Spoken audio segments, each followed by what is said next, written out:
التطورات لديك؟ مساء الخير حسن ومساء الخير ريم.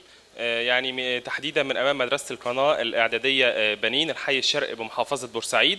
الوضع امام المدرسه الوضع يعني الهدوء هو سيد الموقف حتى الان. في بدء او خلال الدقائق الاولى للعمليه الانتخابيه كان هناك تكدس من جانب المواطنات والوقوف امام مقر اللجنه الانتخابيه للدخول والادلاء باصواتهم، ولكن مع مرور الوقت اصبح يعني الاعداد تقل تدريجيا. ربما يعني وقت الظهيره الان وارتفاع درجه الحراره ربما يكون هو السبب في قله اعداد الناخبات، ولكن على الرغم من توفير القوات المسلحة مظلات وتوفير مياه إضافة إلى أغاني وطنية على مدار اليوم لتشجيع المواطنين على القيام بالاتجاه نحو الانتخابات والإدلاء بأصواتهم، ولكن من الملاحظ خلال اليوم هو قلة أعداد المتابعين سواء متابعي جمعيات حقوق الإنسان أو متابعي منظمات المجتمع المدني لرصد العملية الانتخابية ورصد سواء الأخبار الإيجابية أو السلبية، ولكن لمعرفة يعني تقييم شامل للعمليه الانتخابيه منذ بدء التصويت وحتى الان ينضم معنا الان الاستاذ رامي يسري محمد.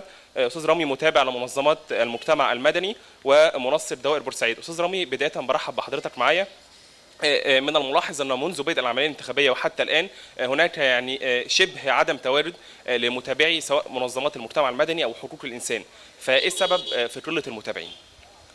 السبب احنا تقريبا الجمعيه شبه الوحيده اللي في بورسعيد اللي متوافق عليها من اللجنه العليا للانتخابات بالنسبه للمواقبه وقله عدد المواقبين. يعني في بعض الانتهاكات بتحصل لبعض المواقبين، فخايفين ينزلوا في جوله الاعاده من اللي حصل لهم في الجوله الاولى. تمام. طب استاذ رامي، يعني بوصف حضرتك متابع وايضا منسق لدوائر محافظه بورسعيد، تقييم حضرتك للعمليه الانتخابيه منذ بدء التصويت في الساعه 8 صباحا وحتى الان؟ هو حصل بالنسبه للاصوات، الاصوات اقل من الجوله الاولى وده نلاحظ.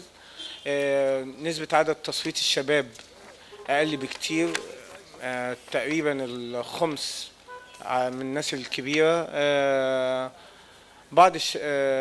بعض طبعا الناخبين في بعض الاحياء تاني في اعداد بتتزايد.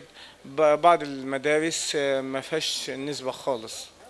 حضرتك استاذ يسري يعني ذكرت الشباب وايضا هنتحدث عن كبار السن، فايه كان مدى اقبال الشباب وكبار السن وخاصه الشباب في ضوء الدعوات على بعض مواقع تويتر والفيسبوك لمقاطعه الانتخابات اضافه ايضا الى الاحكام الصادره قبل البدء في العمليه الانتخابيه، فكان ايه تاثيرها ايضا على العمليه الانتخابيه؟ تاثيرها ملاحظ جدا ان بعض الشباب اصلا مش عارف يتجه الاتجاه الصحيح بالنسبه للانتخابات، ومش عارف اصلا يحدد اختياراته سواء مع المرشحين الاثنين، سواء الحزبي او المستقل، سواء ده او دوت.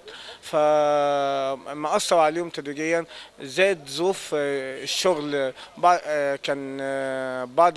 كان مصرح استاذ كمال الجنزوري اجازه رسميه للقطاعين العام والخاص في بعض وخصوصا محافظه بورسعيد. القطاع الخاص يعتبر شبه شغال كله في بورسعيد، في محافظه بورسعيد، فهينزل ازاي الشباب بينزل ينتخب؟ فده مأثر برضه على العمليه الانتخابيه. استاذ يسري، اخيرا فكره او موضوع الانتهاكات سواء الدعايه الانتخابيه او محاوله التاثير على الناخبين، ايه رصدكم وكان ايه رد فعلكم ايضا؟ احنا رصدنا شوي من الصبح لغايه دلوقتي من ساعه فتح اللجنه. كان في بعض الانتخابات فتحت بعد ميعادها، وكان في بعض الصناديق برضه مش متبرشمه وقعدت اكتر من ساعتين ما عليهاش برشام لغايه ما ضغطنا على اللي في اللجنه لغايه ما جابوا برشموا الصناديق. كان في بعض المواقبين بيضغطوا على الناخبين وهم جايين انه ينتخبوا بعض المرشحين.